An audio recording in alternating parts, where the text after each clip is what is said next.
Oke, selamat pagi saudara.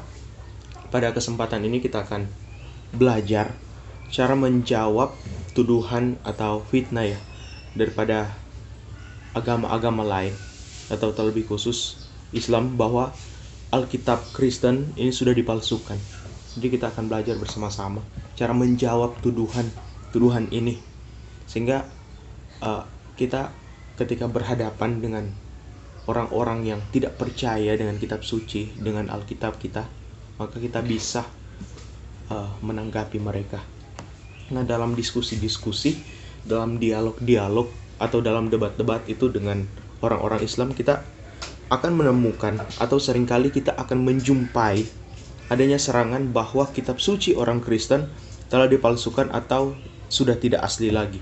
Dan kebanyakan kita akan mengalami kesulitan ini dalam menjawab serangan. Untuk itu pada saat ini kita akan belajar memberikan beberapa hal yang bisa saudara-saudara pakai dalam menjawab argumen-argumen itu, dalam menjawab serangan-serangan yang ada. Nah, pertama-tama tanyakan kepada mereka, jika Alkitab sudah dipalsukan, apakah kamu bisa menunjukkan yang asli ada di mana? Biasanya ketika kita memberikan argumen ini, mereka akan melarikan diri kepada pembicaraan yang lain.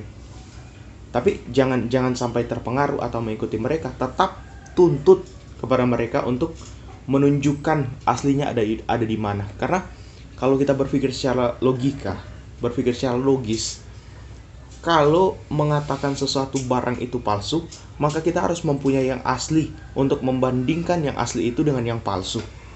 Kalau mereka tidak bisa menunjukkan Alkitab yang asli, maka serangan mereka bahwa Alkitab kita ini adalah palsu, itu adalah serangan yang membabi buta, serangan yang bisa dikatakan serangan bodoh ya terhadap iman daripada orang-orang Kristen.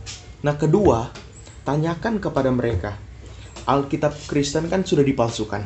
Nah, kapan Alkitab orang Kristen sudah dipalsukan? Sebelum atau sesudah munculnya Al-Quran? Kalau mereka menjawab sebelum, maka kita harus bertanya kepada mereka, kalau Alkitab sudah palsu sebelum ada Quran, mengapa dalam Al-Quran sendiri itu ada perintah untuk menghargai Alkitab, untuk menghargai Taurat, Sabur, dan Injil? Kenapa? Kan kalau sudah dipalsukan Alkitabnya sebelum ada Al-Quran, kenapa di dalam Al-Quran itu ada perintah untuk menghargai Alkitab? Ini aneh. Nah, kalau mereka menjawab Alkitab ini sudah dipalsukan sesudah ada Al-Quran, kalau begitu untuk apa Al-Quran itu diberikan? Bukankah bagi orang-orang Islam Al-Quran itu untuk mengoreksi Alkitab? Kalau Al-Quran itu diberikan untuk mengoreksi Alkitab, maka kenapa Alkitab itu nanti dipalsukan setelah ada Al-Quran? Ini membingungkan juga ya. Membingungkan bagi saya, sebelum atau sesudah ada Al-Quran, entah orang Islam ini berpikir seperti apa. Nah, yang ketiga yang bisa kita jawab kepada orang-orang yang menuduh Alkitab secara sembarangan, yaitu kalau mereka mempersoalkan banyaknya versi atau terjemahan Alkitab, maka kita perlu menjelaskan mengapa sampai ada banyak versi atau terjemahan.